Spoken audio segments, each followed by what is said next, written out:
këtë orën e fundit të Radio Lindjes do ta bashkëbisedojmë së bashku me Fatmir Lekën dhe Bujar Shala, pra të cilët të dy janë këtu, i keni pa edhe më herët në Radio Lindje.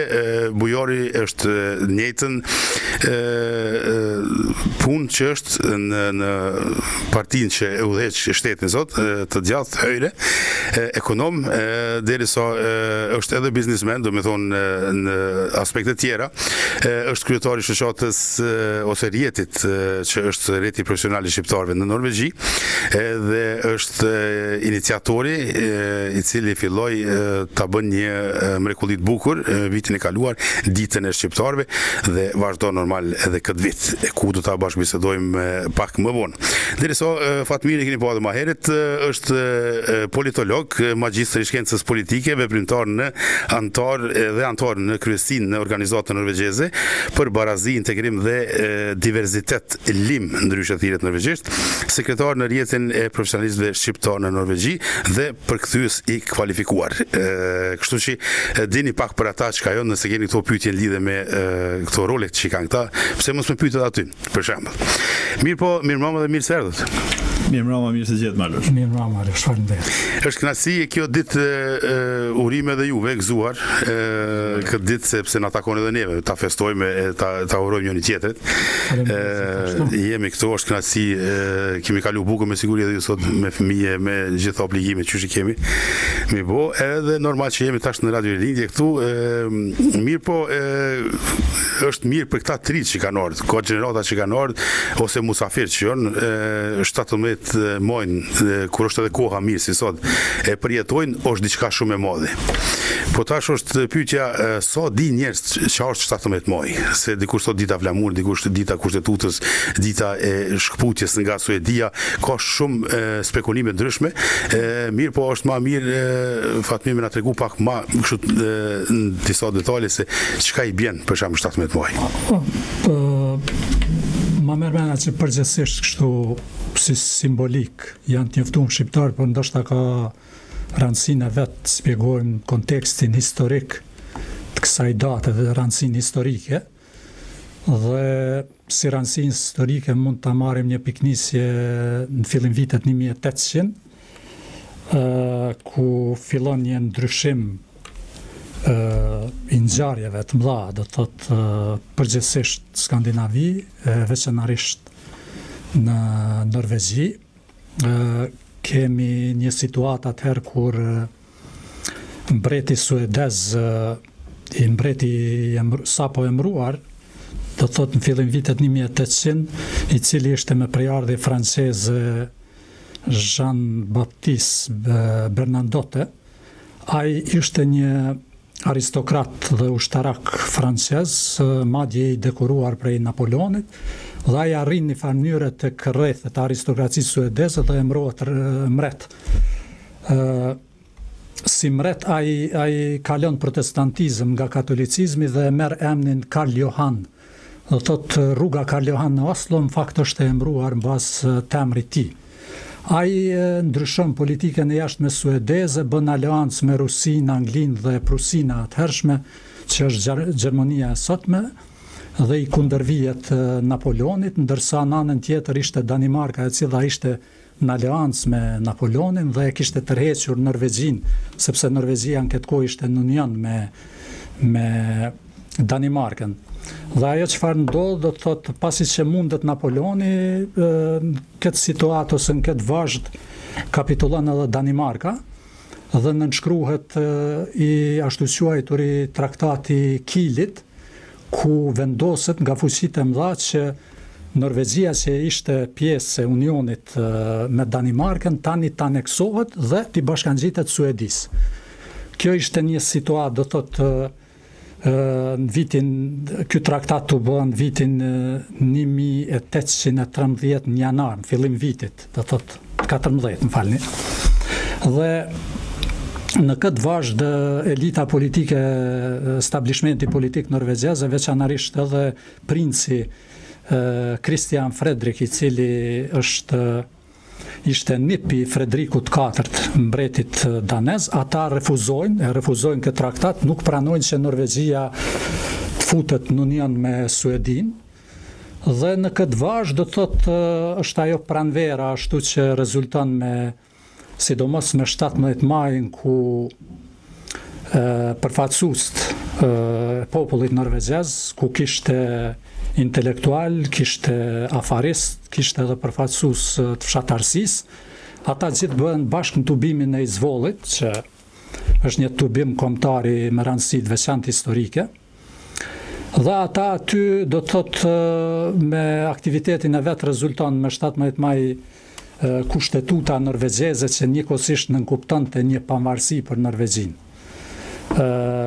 Kjo kishte rëndësinë e vet, ajo verë konsiderohet si një periudhë, një pavarësie, ndërsa diku deri ka vjeshta vazhdojnë këto problematikat ku mbreti suedez Karl Johan kërcënon, do thotë që Norvezia duhet gjithsesi ti bashkangjitet në unionin me Suedin, ndërsa nga ana pala norvezeze kjo refuzohet edhe në fakt ndodh një luftë. Lufta sulmi suedezëve, do thotë me urdhrin e mbretit Karl Johan, dhe përkundër një lufte të pabarabartë, norvezezët do thotë tregojnë heroizëm, por munden në këtë luftë, dhe kjo edhe pse munden rezulton me një kompromis. Kompromisi është ashtu quajtura konventa e Mosit, ku mbreti Karl Johan vendos që mos stacionoj kushtetutën e Norvezisë. Por i vetmi ndryshim bëhet që të hiqet, do thot ai princi që ishte bërë, princi norvezez Christian Fredrik, që ishte bërë mbret, të hiqet ai dhe ta njeh, do thot Norvezia si mbretin Karl Johan. Dhe futet Norvezia në Union.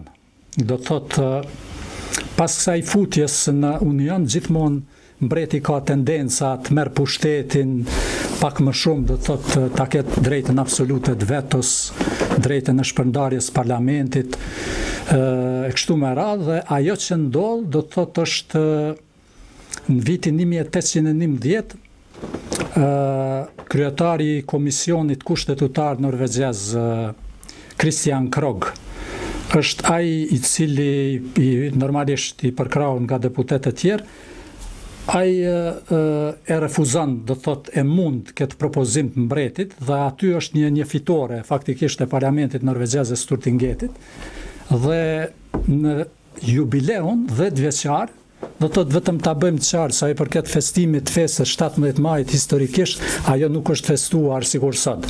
Do thot kanë kaluar afro 10 vite kur bëhet një festim në atëherë Kristiania, qyteti i Oslos që është quajtur atëherë, vetëm atëherë do thot është bërë në Oslo, edhe në kuadër të elitës një kremtim i kësaj feste, por vazhdimësia e festimit konsiderohet si datë e rëndësishme parafërsisht 10 vite më vonë, diku në vitin 1833, është Henrik Wegerland, kështu që mund ta konsiderojmë si një naimfrasher norvezez.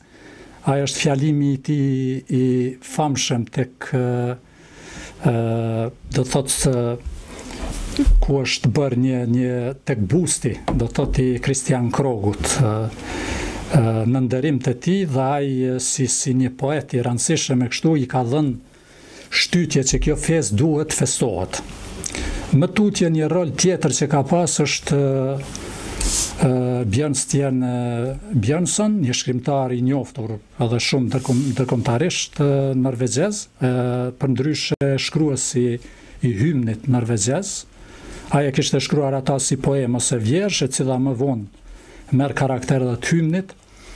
Ai faktikisht është i pari që ka inicu atë që ne këtu e dim gjithë që i thojnë barë në tokë, ose kortezhi i fëmijëve, që nga aty ka fillu, përpara ka qenë ajo Borgertog ose kortezhi qytetar, por me të merr karakter kortezhi i fëmijëve që Norvezia bën festën të veçantë ku organizimi nëpër shkolla merr një masivizim dhe jap kësaj feste një farë karakteri shumë mobilizues, por duhet potencuar se deri me vdekjen e Karl Johanit, do thotë mbretit Unionit, festa norvezeze e 17 majit vetëm pas vdekjes tij festohet në kuptim zyrtar me fjalime zyrtare dhe me forma më të organizuara shtetërore. Kështu që kjo vazhdimsi do thot ta marrim gati afro 100 vjet, nuk është festuar shumë mënyrë sistematike, si më vonë, por këtu pastaj janë elemente tjera, familja mbretërore prej vitit diku 1906, fillon kjo rituali, siç e dim gjithë, përshëndetja e popullit, do të bëhet pa ndarë, përveç në luftën e dytë botërore, që është një periudhë ku ajo ka qenë ndaluar, ose mbreti nuk ishte këtu, dhe ajo e ka përforcuar njëkohësisht. Do të janë shumë elemente, Norvegjia e ka atë karakterin e festimit ma të veçantë, ku ma fëmijët ka rëndësi shumë, në kortezhin e fëmijëve, gjithashtu angazhimi gjithëve. Kjo është ajo, kështu në pika të shkurta, do thotë... Pse festohet, me thonë? Pse festohet edhe aspekti historik. Do thotë se dikush mendon që o festu edhe atëherë, si kur tash, po nuk o festu ashtu. Është një zhvillim historik i ngjarjeve që tani e ka marrë, është në fakt elitat, janë njerëzit patriot norvegjez që kanë insistuar që kjo të festohet edhe normalisht të masivizun masa edhe ka marrë këtë. Unë mendoj që është një festim shumë i mrekullueshëm. Ma mërmenja që edhe ju pajtoheni me këtë, ka një bukurit vete, sidomos atë që e potencove ti, kur është koha mirë në Norvegji, bëhet festa edhe më e mirë. Edhe më e mirë, normal. Po mirë, Fatmi, faleminderit, me siguri se shumica për ata që se kanë ditë është mirë me mësum, sa më shumë, për që ato ekzistojnë njerëz kompetent, për shkak që i dinë punët, edhe është mirë me ngu ata që janë kompetent. Mos harrojmë 1814, do të thonë 1814 Suedia dhe Norvegjia kanë pas problem, siç thash Serbia me Kosovën, është shumë e preke një pikë me rëndësi. Mund të tërhiqen paralelet, sidomos ta marrim kuvendi e Izvollit, si kuvend e ka një ngjashmëri me lidhjen e Prizrenit. Do thotë dallimi vetëm është se atje ishte, do thotë, ata nuk i kishin shqiptarët, do të thonë njerëzit që ishin në konflikt me ta, nuk ishin civilizum të azëm si Suedez. Por është një paralele. Edhe me Suedin, edhe pse Norvegjia në unionin me Suedin e ka një autonomi drejta ma shumë se sa që i ka pas në unionin me Danimark, me gjithat mund njërë tjeshtësuar mund thuhet ashtu. Ishte një konflikt, do thot, deri prej daljen prej unionit, thot elita norvegjeze gjithmonë, si ajo kulturore, si politike, përpiqet tërkohen të heq kompetencat e mbretit dhe përfundimisht ata vendosin për referendume kështu. Madje flitet që referendum kanë ndiku elitat të bindin popullin, votoni dalim për pamarësie kështu. Në Eidsvoll, do me thonë, që ka nejtë në shtëpinë e Eidsvollit, edhe aty është kriju marrëveshja edhe gjithë ato, shumë ditë ka nejtë edhe në fund normal që ka dole. Deri sa ne e dim që dikun dita e flamurit që e quajnë ta si na që kemi në 28-in, është vendos shumë ma vonë. Mas luftës dytë botërore është vendos dita e flamurit, që e quajnë sot Flag Dag. Ajo që ka mund thuhet që mas luftës dytë botërore, gjatë luftës dytë botërore, ka qenë ndaluar festimi, do thotë edhe përveç që ka qenë ndaluar, edhe ngjyrat e flamurit kanë qenë ndaluara gjatë kohës luftës dytë botërore. Kjo ka ndiku që pas luftës dytë botërore, përveç festës 17 majit, të kombinohet kjo edhe me rëndësinë e flamurit. Edhe për ata aty merret gjithmonë një përmbushje pastaj, edhe flamuri është i rëndësishëm. E ka marrë atë fuqinë e vetë në kuadër të festimit. Këtu mund të merren, madje edhe merren edhe ata që thojnë rysse feiringen, maturantat, edhe ata madje ajo traditë ka dhënë një kontribut historik. Se gjithmonë për festën nuk mund ta nxojmë vetëm politikajt, vetëm njerëz të kulturës, duhet edhe masat, duhet qytetar, duhet fëmija.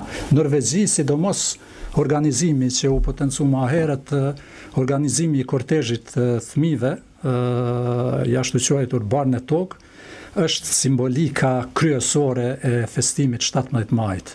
Dhe për ata është me rëndësi si për neve që vim nga vendet tjera, do të thotë jo me origjinë etnike, po jetojmë këtu si bashkëqytetar, është shumë e rëndësishme që fëmijëve tanë t'ju tregojmë sa është e rëndësishme të marrin pjesë, të bëhen pjesë atij festimi edhe tasaj si pjesë e shoqërisë norvegjeze.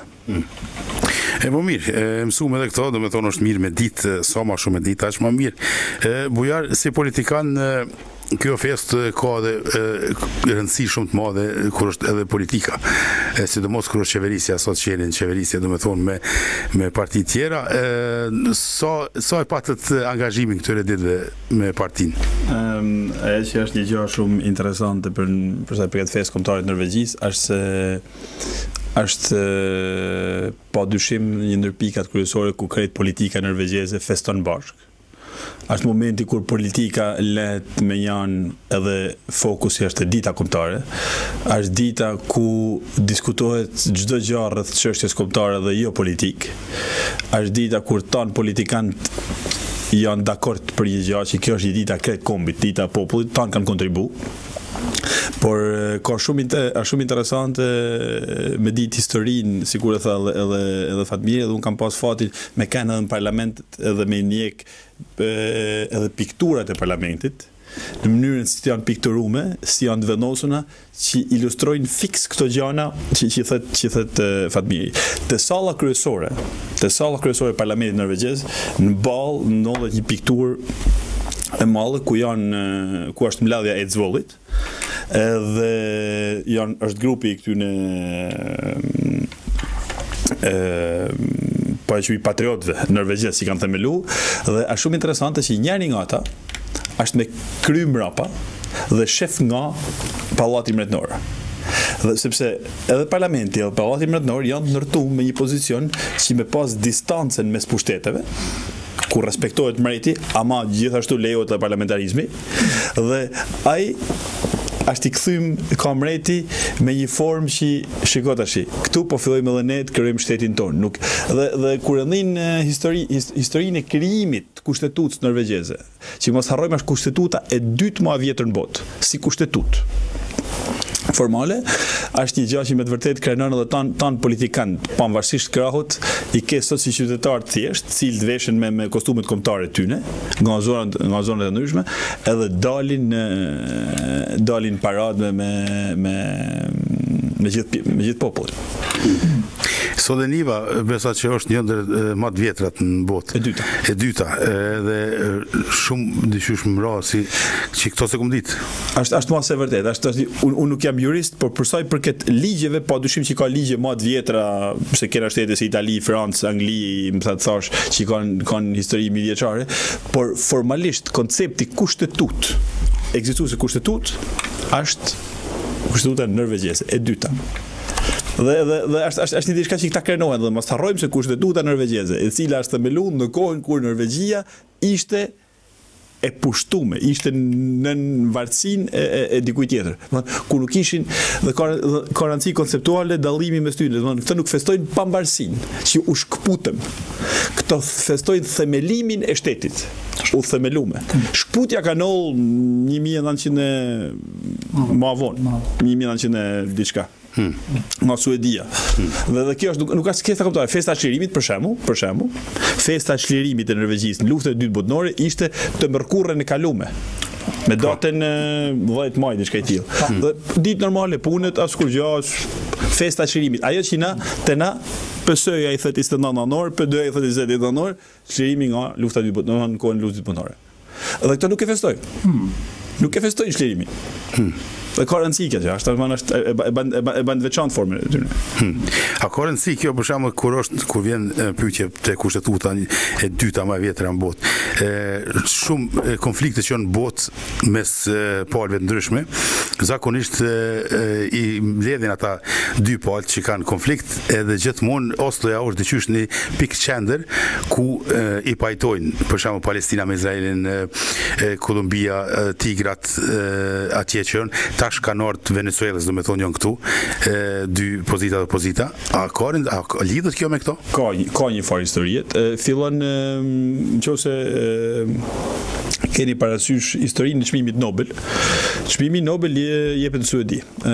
Themeluesi i çmimit Nobel është suedez. Dhe gjitha çmimet Nobel, matematik, fizik, juridik, dhe copë sa janë ata, jepen në Suedi, përveç çmimit Nobel të paqes. Vet Alfred Nobeli ka vendosur se do jepet në Norvegji. Dhe kjo lidhet për një suedez i cili në kontekstin skandinav i shifte norvegjez si një popull që i cili bashkëpunus, i popull i cili mendon për të mirën e vet, sepse mos harrosh që Norvegjia ka kanë në Suedin rreth 110-150 vjet dhe në Danimarkën 400-450 vjet dhe jo rastësisht ky çmim mund kishte shumë mirë me vendosur në Danimark, po vendosi në Norvegji. Dhe kjo gjë i ka dhënë peshë Norvegjisë shumë, sepse ti japish çmimin e Nobel, çmimin e paqes. Në Suedi jepen çmimet e shkencës, mjekësi e tjera. Kjo t'jep ty automatikisht një farë autoriteti dhe një pozicion asnjëjës ku njerëz të paktën dy palë në konflikt mundën me të dëgju. Dhe prandaj edhe në Izrael, konflikti i Izrael, është traktati i Oslos, edhe me rrallë shumë tjera. Kështu që ndoshta si kanë ardhur punë tash edhe në Shqipëri, ndoshta po ne marrin edhe këto atje poshtë, po ne bin. Po na bin bashën me edin këtu. Po nuk e di. Vetëm vazhdën këta që preke këtë temë edhe këta që tha Bujari, në vazhdën e asaj ka rëndësi mu cek prej kombeve të vogla, ndoshta është kombi ma me ndikim marrëdhëniet ndërkombëtare.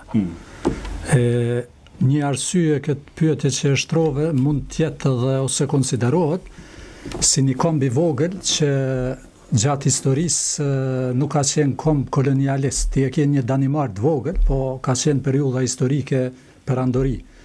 Edhe duke mos qenë një komb do thot kolonialist, po gjithmonë ka dhënë njerëz do thot në fushat ndryshme edhe i preokupuar prej çlirimit, prej barazisë në botë, është e vërtet që e ka një besim edhe në konfliktin e Palestinës Izraelit, po madje tani s'di sa keni përcjell shtypin e këto, por edhe në bisedat që kanë qenë mes Serbisë e Kosovës, Norvegjia e ka luajtur një rol prapaskene, po një rol duke përdor atë besimin që e ka pas me Jugoslavinë, pastaj edhe me Serbinë.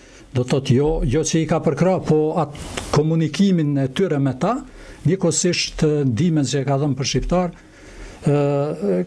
ka kontribu, do thot është përpjek nga ana e tyre. Tash sa janë ato bisedat suksesshme është diçka tjetër, por Norvegjia si shtet përpiqet të bëj pas. E këtu pajtohem me ato që e the, është vërtet një komb i vogël me ndikim botë. Se ka shumë, për shembull, ka çast ndikim ku konfliktet që kanë qenë ka 30 vite, 50 e kështu, këta hyjnë, ka dalin, ndërhyjnë, vinë deri aty punojnë, pa fol, pa asi, edhe pastaj ka dalin afrojnë ato dy palët edhe e bojnë një farë lloj marrëveshjes që ka pas Cili farë shteti, jo veç këto që i përmend, veç plot shtete tjera. Është shumë rëndësi. Po mirë, po mbesim edhe pak këtu, para se ta bëjmë një pauzë, mandena që të lidhem me tema tjera. Çfarë roli ka Eidsvolli këtu tash? Çka ndodh në Eidsvoll, për shembull, na folëm për mos për mos, do të thonë që ndodhi atje në 1800-ën. Eidsvolli vjen më vonë apo në jetën kohë është? Eidsvolli, kuvendi i Eidsvollit është ajo që do thotë që ka filluar më herët punimet ato, por ka rezultuar me 17 maj, do thotë është simbolika e kushtetutës, shpallja e saj kështu. Po sa i përket mosit, mosi ishte ma pastaj, kur Suedia e sulmoi Norvegjin, do thotë dikun vjesht, bëhet ajo konventa e mosit, bëhet pasja, kompromisi, ku Norvegjia pranon të futet në union me Suedin, po njëkohësisht mbreti suedez, Karl Johan, ai pranon mos me cenu këtë kushtetut. Do thotë bëhet një farë kompromisi. Kjo ishte ajo me atë konvent të mosit. Ajo që desha bështu që jep shumë rëndësi, ose më saktë edhe më shumë bukuri fesë kombëtare norvegjeze, është kjo e maturantave, e cila si histori tamam është një tradit daneze e futur në Norvegji diku në 1905, 1910, në fillimit e viteve 1900. 1906, tamam. Pa, në ato vite, edhe ajo që i ka bë është si kjo ka përfshi edhe brezin tjetër, vetë forma që i maturantat e lidhin mbylljen e maturës dhe kalimin nga nga matura në universitet, e lidhet me ditën kombëtare, difton që tradita përcjellet nga brezi në brez. Dhe ajo që noll është që të gjithë print, pa përjashtim tan print, edhe pa mos me dash me dal me festu ditën kombëtare, duhen me dal me pa fëmijët e tyre. Edhe tan dalim me kostume kombëtare. Gjë që kisha pas shumë qejf që do kishte kanë një ëndër për ne që ne të paktën ditën tonë kombëtare shqiptarët me dal me kostumet e tyre kombëtare, kishte kanë një gjë shumë e bukur dhe këto promovojnë edhe vlerat e tyre. Dhe gjëja më interesante me këtë gjë është që këtë nuk e bën pothuajse asnjë shtet në botë. Të tanë shtetet kanë ditët e tyre kombëtare. Po i janë këtë formë. I janë këtë formë. Dhe këto kanë lidh krejt familje, kanë lidh barën e tokës, si tha Fatmiri, do të fëmijët nëpër çerdhe, nëpër kopshte, kanë lidh në shkollat, kanë lidh gjimnazet dhe kanë bërë pjesë të detyrueshme të ditës kombëtare. Do të thonë nuk është që s'dona me ecë tok, do të shkon para, do të shkosh në parat. Dhe normal tanë shkojmë në qef, edhe fëmijët gëzohen për atë punë. Edhe e gjithë shoqënia është e përfshirë me këtë ditë kombëtare dhe edhe është dita e Norvegjisë, po dyshim është një ditë fantastike. Edhe ka tradita, do me thonë, është mëngjezi, ushqimet, është darka, shkolla, lojnat për shembull ndryshme që janë problem në këto tradita dhe i mbajnë këto tradita është shumë e rëndësishme që aty nuk ka, do me thonë, dallimin mes partijave ose mes racave ose feve, ato e bojnë të përgjithshme. Ajo është një kënaqësi shumë e madhe. Edhe një sen që dëgjova për shembull për teshat kombëtare. Bynat që i kanë. Sa e dim na të kemi lexuar pak, po sa është e vërtet kjo që janë të inspiruar prej Shqipërisë? Këto e thot vetë profesori në universitet, që është profesori historik, e shkruan në librat veta dhe është e gjen edhe në Google edhe që janë të inspiruar, po çfarë viti janë të inspiruar, për shembull kur janë marrë? A është koha vikingave kur kanë udhëtuar për Istanbul? Në atë kohë, kur është kjo, kur vjen kjo koha e... Thotë që këta e kanë marrë prej shqiptarë. E kanë marrë, po inspirimin, do me thonë prej, se me teshat leshta e me ngjyrat ndryshme, nëse i këshyrë në Sicili, për shembull Arbresht ku janë, nëse i këshyrë ato teshat kombëtare atje të vajzave, atje ishe ka ngjashmëri, mirë po ato janë 600 vjet vjetra. Ka do ngjashmëri, ata normal, tu tash i kanë ndryshu, e kanë marrë Hedmark, pjesave ndryshme, të komunave ndryshme. Nuk e di për sa është ajo, do thot ndoj burim shumë i bindshëm ose për vetëm që aspekti i teshave kombëtare është ai dimensioni i identitetit etnik që bujari e përmendi edhe pajtohen plotësisht i jep atë bukurinë festimit nacional në Norvegji, por ajo paraprakisht që u përmend, do thot kjo që i thojnë edhe Barnasdag, as që i japin rëndësi, do thot kortezhit fëmijëve, barnë e togut e këtu, krahasu me shtetet e forta, për shembull festat ditëve kombëtare të zonë të Francës e shteteve, ma shumë që pretendojnë ta kenë forcën edhe ndikimin në botë ose mbi të tjerë, bëhen me demonstrimin e armëve, parada ushtarake e kështu. Kështu që në këtë aspekt, në këtë kontrast kombet e vogla, veçanërisht Norvezia është një shembull i mirë ku ajo simbolikën e ka fëmiun. Dhe është ai dimensioni human ku një fëmijë të thot fokusi është në të, ti je i rëndësishëm, ti je ardhmja e vendit edhe ti duhesh, ti je ai që i përcjell brezat përpara. Kjo do ishte edhe na të mësojmë nga kjo, si kombi vogël që të fokusojmë fëmijë gjatë festave. Edhe festa njihet, do të thonë festa njihet në çdo ambient, çdo venere që i gjithë populli është, edhe norvegjezët janë shumë krenar për festën e tyre, për ditën e tyre, edhe na që jena norvegjezët, jena bërë norvegjezët pa dyshim, dhe kjo është një ndër traditat pa dyshim që unë mund me fol personalisht në traditat më të bukura që unë kam pa në Norvegji, që kisha pas shumë qejf që edhe ne të paktën shqiptarët me marr anën e mirë, dhe është një diçka shumë interesante kur krejt populli njihet krenar për çao, kjo është dita jonë. Është dita jonë. Është dita ku na dona me diftu më të mirën tonë. Është dita ku vetëm kena me gëzu, kena me fol, kena me qesh, kena me hangra kullore. Janë gjëra tipike që fëmijët rriten me këto. Çdo vit është njësoj, por duhet, pra dhe rutina dhe tradita duhet njësoj, nuk ka nevojë pse me kanë ndryshe. Mund ndryshohet pak, por është një traditë e përcjellur me qindra vjet, ku norvegjist me pa televizorin sot, ti shifte të njëjtat festime si në Norvegji, i ke edhe në Sydney, në anë tjetër, i ke edhe në Minnesota, atje i ke edhe një vend tjetër Coco Jumbo ku mund tjetë, mjafton që të ketë norvegjez, e veshin ato të kostumin kombëtar, marrin flamurin. Edhe kjo është një diçka që na ban e krenar. Është me të vërtetë diçka që duhet më vlerësu. Si na shqiptarët, na e festojmë 28-in, pa më parasysh ku jemi, veç jo në këtë mënyrë, mirë po e festojmë, po nuk e lojmë, pa e festu, pa më parasysh ku jemi në botë, diqysh e boj, mirë po kjo është një shembull që mundu me bo dhe ma mirë.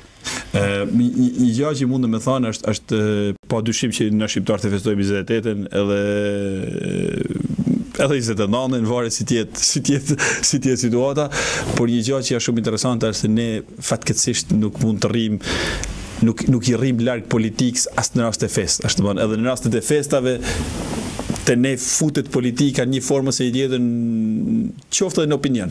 Kurse këtu e vjen re që vetëm një media norvegjeze ka 2 ditë ku nuk flitet politik, flitet vetëm a do jetë koha mirë, a ka me kanë deal, a ka me kanë, a do dalin njerëz, sa bukur kanë më pa, organizime ku do jetë sheshi këtu, sheshi atje, dhe më thënë, për një moment i lajmë të në tjera edhe përqendrohen atë të dita kombëtare, edhe kjo është një diçka që besoj ne kena shumë me mësu atë.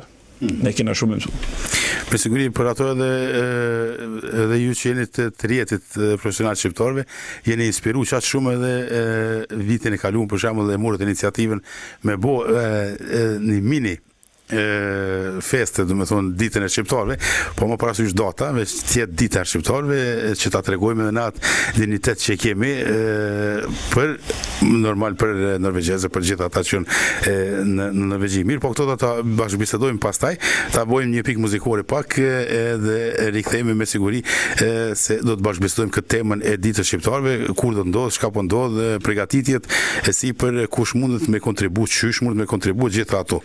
Nëse je i dëshirueshëm, për shembull, ki qef mu angazhu, tani është mundësia me parashtruar edhe pyetjet te bujarët e Fatmiri, se çka mundesh ti me kontribu, kur duhesh me kontribu, për shembull, edhe tek shirma pekena ndaj datë se kur po ndodh kjo. Mirë, po deri atëherë pak muzikë, kthehemi shumë shpejt me musafirët që kemi këtu në studio. Tash unë e tregova pak dëgjuesve për ditën e shqiptarëve, bujarë dhe Fatmir. A kemi një datë caktune ende, apo jemi të punu për datën? Se di që është të punu me organizimin, do me thonë, se qka do tjetë, kush do tjetë musafiri, qka përmban programi, mirë, po a kemi një datë caktune? Po, datën e kena caktu me lush, data taman caktu shumë pak ditë mas festës kalume, është e shtunja parë e shtatorit. E shtunja parë e shtatorit që i bjen data 7 shtator. 7 shtator 2019. Arsyeja që kjo datë është thjesht edhe për kuriozitetin e dëgjuesve tonë, kjo është një datë e rastësishme, nuk ka lidhje me asgjë me kërkënd për kërkënd. Është data kur ishte lirshëm. Dhe në momentin që është një datë që është saktuar lirshëm, atëherë kena mundësi me maj çdo vit. Dhe organizimi ka filluar. Ne ato mundu që këtë vit me bë edhe një hap më shumë, me bë diçka më mirë se vitin tjetër. Ky është një organizim shumë i madh që kërkon shumë energji, kërkon kohë, kërkon ide, kërkon mbështetje, edhe në fundit kërkon edhe lek. Sepse jena edhe në muajin e Ramazanit edhe dina që po apare nuk i pas hoxha minare. Edhe kjo gjë është që ne na tu harxhu shumë kohë me këtë. Deri tash faleminderit për komunitetin shqiptar këtu, edhe për shumë biznesmenëve që kanë tregu gatishmërinë në mbështet. Simas gjasave duket që mbështetja këtë vit ka me kënë edhe më amalle, sepse ju që keni përvojë gjatë me organizimet shqiptare në Norvegji e dini që në problemet kryesore tona është skepticizmi, por ajo që unë kam një herën e kaluar është që të tanë ata që kanë kontribuar me lek kanë thënë është hera e parë që ne po e shohim tamam që lek tona janë përdorur për diçka që faktikisht ka dhënë diçka mbrapsht. Edhe besoj që edhe si organizator kena fitu një farë besimi të këto njerëz, cilët e kuptojnë që kjo është një gjë që nuk është për Bujarin, nuk është për Alushin, nuk është për Fatmirin, është për ne shqiptarët, dhe suksesi më i madh me ditën shqiptare ka me kënë kur na të arrim me bë këtë gjë tradit. Dhe tradita ka fillu me Bujarin, duhet të vazhdu me Fatmirin, mandena me një tjetër, edhe kështu me rrallë. Dhe na për këtë gjë domethënë po mundohen na shiqi edhe me kriju një model, ndërkohë që nuk ka shkollaj, ka ato të vetat, por po punohet për këtë ditë, edhe besoj se ka me kënë diçka edhe më interesante se e kaluar. Po me menja me siguri se edhe do të kemi musafir me siguri ma eminent këtë vit se vitin e kaluar, edhe diplomat, edhe këngëtare kështu prej trojeve. Mirë po me rëndësi është që ditat që notë kombi, identiteti, trashëgimia, edhe kultura e normale dhe pronësot aty edhe pastaj bregdete, gjitha ato që ai kemi, malet e fushat e gjitha ato. Ajo është me rëndësi, po thomune. Ajo që na duhet me vlerësu, Fatmiri mund të shtojnë më shumë, ajo që na duhet me vlerësu shumë, na duhet të jena shumë falenderus shtetit norvegjez, komunës të Oslos, bashkia Oslo, që na ka leju me bëjnë gjë të tillë. Për ne është një gjë shumë e madhe, që na kena mundësinë me promovu vlerat tona, kulturën tonë, art, kulturë, histori, turizëm, dhe me diftu anën më të mirë shqiptarëve në Norvegji, sepse na me kalimin e kohës kena tu bë një komunitet relativisht i madh. Nuk jena komuniteti më i madh padyshim, por absolutisht jena një komunitete që bjen më shumë në sy, në tana format. Edhe ka rëndësi që na të paktën me ranë në sy për mirë, për gjërat e mira. Për sa i përket të ftumëve, ka me pas ftumë edhe për Shqipërinë edhe për Kosovë, ndoshta edhe për Maqedoninë, nëse krijoj mundësit aty po ashtu. Ne dyrë tona kena hap për të tanë dhe i kena ftu të tanë. Ajo që na kena kërku më shumë, dhe këtë kena shpreh direkt bashkë me Fatmirin disa mbledhje që kena pas edhe institucioneve tona, si në Kosovë, si në Maqedoni, si në Shqipëni, ne kërkojmë më shumë prezencën e institucioneve tona me kënd prezent aty. Domethënë, ajo është mbështetja më e madhe që mundem me na dhënë ata. Edhe shpresojmë që këtë vit ka me kënd diçka më ndryshe. Unë dëgjova se edhe dallimi këtë vit për vitin tjetër është që prezenca e institucioneve, organizatave, rjeteve që do të jenë atje, se vitin e kaluar janë të thirrur gjithë. Mirë po, këtë vit duhet të jenë ato organizata, ato institucione duhet të jenë të regjistruara në shtet, do të thonë me org numër që e kanë një organizat që e prezentojnë atë organizat. Jo, për shembull, vetëm një grup edhe kanë qitë një emër, për shembull, po thirrën kështu ashtu, mirë po është organizat që është regjistruar në shtet edhe ka të përgjegjësinë e vete për çka po kontribon, për çka po bën. Padyshim, ata që kanë me marr pjesë aty, duhet të jenë padyshim organizata të cilat janë të regjistruar edhe janë pjesë formale e sistemit norvegjez, sepse mos harroni se organizimi jonë është një organizim i cili kalon në disa filtra. Duhet me kënë çdo gjë brenda një kuadri ligjor, na nuk mund ta marr 5 veta aty më bashkë ka një organizatë po vëmë një tel aty, nuk është sepse edhe ne si organizator bëjmë përgjegjësi. Aty nuk është një vend për me bërë reklam. Personat cilë nuk janë të regjistruar, personat cilë nuk ka një ne që kena marrë lejen për ditën shqiptare brenda një kuadri të caktuar. Për shembull, ajo që mundem me thonë, ne kena në lejen tonë, ne kena pas rrepsisht na lume me shit. Edhe me keqardhje mundem me thonë që herën e kaluar janë shit libra, janë vullë çmime. Gjë që ne na ka dëmtuar shumë, sepse janë regjistruar ata gjëra. Sepse leja ka kënë shumë e qartë, nuk keni të drejtë shitjes, sepse në momentin që na kena me shit, atë futet bidat e tjera dhe mund vjen keq, por këto janë gjëra që kanë noll, dhe gjëra të tilla nuk munden me noll, sepse nuk ato vetëm na nxjerrin probleme. Domethënë çdo gjë ditën shqiptare absolutisht asgjë nuk mund të shitet dhe asgjë nuk mund të blehet. Çdo gjë duhet të udhërohet jetë falas. Nuk kena të drejtë me bë asnjë reklam tjetër përveç reklamave të cilat lidhen me komunitetin ton, me kombin ton, por bindje personale të 4-5 vetë të cilët kanë kriju një shoqatë dhe mendojnë këtë, duhet me kenë çdo gjë e formalizuar. Edhe besoj që do ja arrim më mirë këtë vit se vitin e kaluar, sepse padyshim kena pas disa sfida vitin e kaluar. Ka rëndësi shumë mos ta ndin askush veten të përjashtuar. Është një ditë për gjithë komunitetin shqiptar. Kështu është marrë iniciativa, që kur e ka marrë këtë iniciativë Bujari, kem përkrah në rrethin ngushtë, pastaj gjithë dhe duke përfshi Radio Rilindjen, ju jeni shumë të rëndësishëm këto organizime, unë mendoj, dhe ashtu si e keni ju rëndësinë e vetë gjitha organizata tjera, por kjo që u përmend tjenë të thotë rregullta të regjistruara e kështu, bëhet organizimi më i mirë, pa në incident, pa asgjë. Ka shumë rëndësi, vitin e kaluar përshtypja eme është që dikush e ka ndi veten të përjashtuar, po ky s'ka qenë qëllimi. Tani bojmë apel gjithëve, se janë gjithë duhet të jenë pjesë, sepse është festë për gjithë komunitetin, nuk është kjo festë e Rjetit ose Radio Rilindjes. Normalisht çdo organizatë ka atë rolin e vet pak. Ta zom ju Radio Rilindja, keni këtë rolin shumë të rëndësishëm. Dhe unë mendoj që ndihma nga ju prap, sepse ju po ju bjen kështu me ngaç sa vite.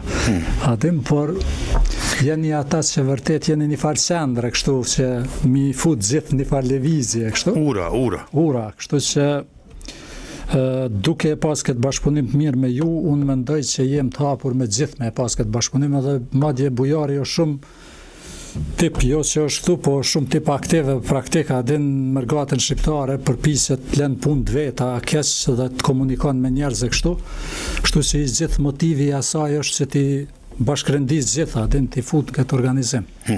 Për ata vetëm me kuptu gjithë bashkombasit, këtu që gjithë jem për atë festë barabartë. Askush s'ka monopol mi kom shqiptar, gjithë jem pjesë e ti.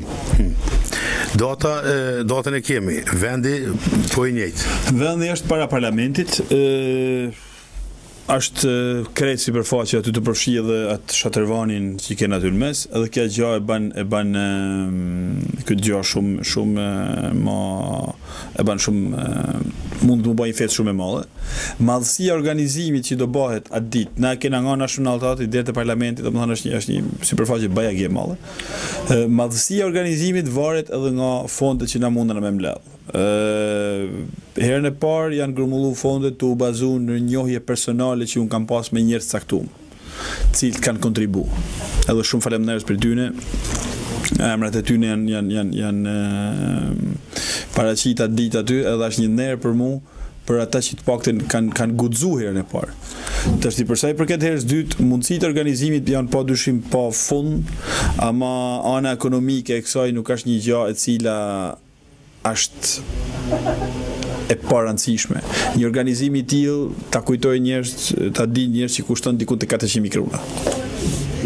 Dhe tanta pare janë pagu prej shqiptarëve. Dhe unë i bëj thirrje që të gjithë ata që kanë mundësinë. Edhe kjo vlen kryesisht për bizneset shqiptare. Nuk flesën për personat, për qytetarët e thjeshtë, cilët marrin rrogën e mja hek rrogës me landite shqiptare, 500 kruna, 1000 kruna, ato lekti harxojnë për fëmijët e tyre. Por bizneset shqiptare, që ju alush i njihni, ka disa biznese shqiptare këtu në Oslo, edhe në Norvegji, që kanë xhirot mjaftueshme, që pa problem mundën me dhënë 10.000 kruna, 15.000 kruna për ditën shqiptare dhe mi të gjitha, ky është kontributi i cili i zbritet në taksa, sepse është reklam për firme. Dhe kjo ka shumë rëndësi për ne, sepse deri më sot herën e parë kontributi për këtë shifër është nda në 10-15 vet. Nuk kena pse me kanë 10-15 vet kur mundena me kanë 20-30 vet. Edhe që unë kisha bërë thjesht të tonë ata që njihen që nuk janë njoftu dhe njihen pse nuk janë kontaktu, se edhe kështu na kanë thënë, pse s'na keni kontaktu, jo po ne do kishim kontribu. Tashti unë po ju them zyrtarisht, jeni të lirë të kontaktoni, edhe unë kam ju siguru që do e punësin me kontribu. Edhe emrat e të tanë atyne që kanë kontribu, do dalin në ballë të asaj ashtu si kanë dalë herën tjetër. Duhet me ditë shqiptarët se kush janë ato që kontribuojnë, sepse kjo gjë nuk bëhet vetëm. Bujari e ka fillu, por bujari s'mund ta bëjnë vetëm.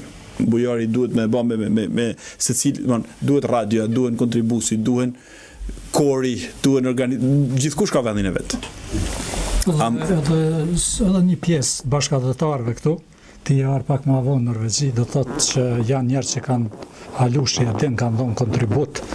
Një pjesë e njerëzve do thotë që i kem lënë pak në harres, duhet tregu respekt edhe për këtë ditë. Do thotë të jem prezant aty, sepse vërtet ka shqiptar në Norvegji që periudha caktuar, këtu mergata shqiptare është që 3 dekada, kështu që ka dikush në dekadën e parë ka dhënë kontribut shumë, tjerë tash gjeneratat e më të reja kështu. Tjetë edhe në kuptimin mobilizues, kështu të themi horizontal, gjithë, po edhe në atë kuptimin vertikal të kaluarës historike të mergatës, do thotë, unë kem bisedu me bujarin që ka shumë rëndësi gjithë tani vetën që thojnë brenda kësaj, brenda këtij organizimi, brenda kësaj feste. Edhe ne, për ata është edhe ky apel që u bën nga bujari sonte këtu. Kjo vlen për secilin shqiptar, veç të jem pjesë e kësaj. Edhe desha edhe me theksui diçka që na shqiptarët në Norvegji duhet ta kuptojmë rëndësinë e kësaj ditet, e para për ne si komb që na jepet mundësia faleminderes Bashkisë të Oslos, por e dyta është që kjo mundësi që na dhon ne duhet me bë çmosim me bë tradit. Sepse ju që banoni në Oslo e shifni që ka kalu gati 8-9 muaj, nuk ke pas ditë kineze, ditë arabe, ditë ku ta dijune. Është dita shqiptare edhe dita indiane. Nuk ka tjera. Noshta ka më ba. Para disa jave ishte turban. Dita indiane. Dita, do me thonë në njëjtën vend ku ka qenë edhe dita shqiptare dhe ku do të bëhet prap, ishte përmbushur aty këtë ai vendi. Edhe ata e kanë bërë që disa vite, tash në Norvegji e kam mësuar ditë dhe interesimi shumë i madh. Po tradita, ushqimi, veshja, kultura, këtë ato. E njëjta gjë është edhe për ne, sidomos tash që Shqipëria është të u bë një ndër pikat kryesore turistike ku Norvegjia reklamon çdo ditë për këtë gjë dhe kena mundësinë me shfaq anën tonë më të mirë. Anën tonë më të mirë me i diftu se kush jena na, edhe me diftu që edhe na jena pjesë integrale e kësaj shoqërie. Kurse për sa i përket pjesëmarrjes, formati do jetë pak a shumë si ishte në formën e kaluar, domethënë me disa ndryshime të vogla, por domethënë ku do kemi një moment ku do flitet në skenë, ku do marrë një program, por më do jetë edhe panajiri hapun që njerëz mund të lëvizin, mund të marrin fletushka, mund të marrin informacione. Do ta shohim. Është më rëndësi për shembull ata që dojnë me kontribu on kulturë, on teknik ose çka do që të jetë, është një datë e caktuar deri kur që duhet të lajmërohen, sepse duhet fillohet me punu. Pastaj se s'mundesh javën e fundit ose 2 javë të fundit ose 3 javë të fundit mu lajmëru se pastaj veç u bë programi. Është mbush pikat, janë mbush skalepi atij programit. Bëhet shumë zor pastaj me marr atë numër edhe me lënë dikun kur veç i ke caktu se çka do të ndodhë, minutazhat edhe ato gjitha. Është shumë e rëndësishme ditë për shembull që mos me lënë për fund, po o nesër me kontaktu, e keni në Facebook, në Google, ku do ne e gjeni për shembull rjeti i profesionistëve shqiptar. Hyni aty, janë kontaktet, o në mail, o në numër telefonit, edhe aty. Ata që kanë dëshirë, lajmëron aty, emrin mbi emrin, e lojnë numrin e telefonit edhe ju kontaktojnë me siguri dikush për organizatorëve, edhe pastaj fillon biseda pe aty. Kështu që për mu pregatit, e kemi një kohë, se tash janë pushimet e janë gjitha ato, mirë po i kemi një 3-4 muaj për mu pregatit për atë ditë. Është shumë rëndësi. Ajo që ka rëndësi është shumë rëndësi, kjo që thotë ju Alush është shumë e rëndësishme për sa i përket organizimit. Unë do kisha thënë që ato që kanë interes me marrë pjesë edhe me kontribu në sfera nga më të ndryshme, unë i kisha lutë me më kontaktu mu edhe mrena mesit qershorit maksimumi, të paktën me shfaqin të rresin, sepse edhe pse kena 3-4 muaj përpara, kur të kthehena nga pushimet nga mesi i gushtit, atëherë ne bëjmë vetëm fiksimin e programit edhe janë caktuar pikat. Ndërkohë që tash para verës do bëjmë përzgjedhjen e pikave të ndryshme, edhe do i kisha lutë të tonë ato që kanë mundësi edhe kanë dëshirë me kontribu, pavarësisht art, kulturë, sport, histori, të tana fushat e ndryshme, janë të lutur të kontaktojnë. Më kontaktojnë, Bujar Shala gjejnë Facebook, mundën me më shkru direkt ose edhe nëpërmjet faqes të rrjetit profesionistave, që unë ato i vën kontakt me pikat e ndryshme që janë të bë atë. Kurse e dyta është edhe kjo e tyne kontributëve ekonomik, kush do me kanë, ato të cilët kanë kontribu vitin e kalum, kanë shfaq dëshirën me kontribu prap, me ato unë kam një kontakt direkt edhe unë njoftoj vetë edhe kena pas takime të vazhdueshme, kurse në qoftë se janë të tjerë që kanë dëshirë me kontribu dhe më bë pjesë e kësaj organizimi, i ftoj edhe ato që brenda 10-15 qershorit njoftojnë, sepse buxheti duhet fiksohet këto 2-3 javë. Në bazë buxhetit ne do bëjmë organizimin. Ne nuk mundem me bë më shumë se sa kena mundësi ekonomike me bë. Edhe ka shumë rëndësi kjo gjë sepse fatkeqësisht na kena një farë eksperiencë në organizimit, në formën e organizimit gjanave që i vim ditën e fundit, edhe thojmë pse s'ke thënë. Edhe këtë duhet me theksu sepse unë nuk kam shans edhe nuk kam mundësi qoftë teorike, qoftë praktike me shku me i lut njerëz edhe me i thënë krye për emër. Unë kam përtyrë me i njoftu dhe me alon derën hap të gjithëve, pa dyshim.